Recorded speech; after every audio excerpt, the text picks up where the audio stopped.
Warahmatullahi wabarakatuh. Yan uwa barkamu da sake kasancewa a wannan YouTube channel ta mu ta Isagirin 23 TV. Muna roƙon ku dore ku danna mana alamar subscribing sannan ku mana like ku mana share. Mun zo muku da wani bidiyo ne mai matukar muhimmanci. Wannan bidiyon zai matukar burge ka, kamar misali waɗanda suke so su tura sako a cikin WhatsApp, suna so su tura wa mutane da yawa a lokaci guda. So sai dai su tura mutum 5 amma ba za su iya tura mutane kamar 20-50 haka da yawa ba, sai dai kamar su tura mutum 5. To wannan abin da muka zo za mu nuna muku kenan a cikin wato ainihin wannan bidiyon namu mai albarka. So da farko dan uwa za ka zo ka nemi inda wato ainihin WhatsApp ɗinka yake. Kamar yadda kuke gani mun shiga cikin WhatsApp ɗinmu. Yawa to sai ka zo ka shiga wajen general contact ɗinsa, ma'ana inda nambobinka suke.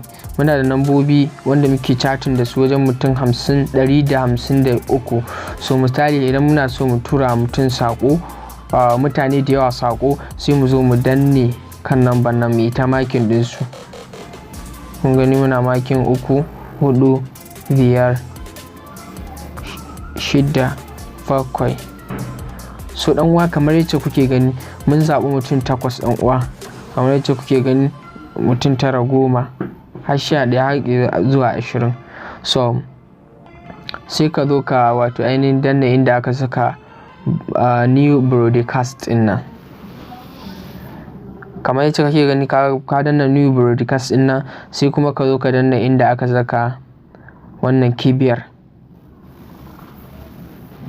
So sai ka zo ka rubuta abinda zaka tura waɗannan mutanen. Shin salam zaka yi musu ko dai wani abu da ya cancanta da kai, to shine abin da zaka yi. So anan muka kawo ƙarshen bidiyon ɗan uwa. Muna roƙon ku daure ku danna mana alamar subscribing sannan ku yi mana like ku yi mana share. Mun gode, sai mun sake haɗuwa.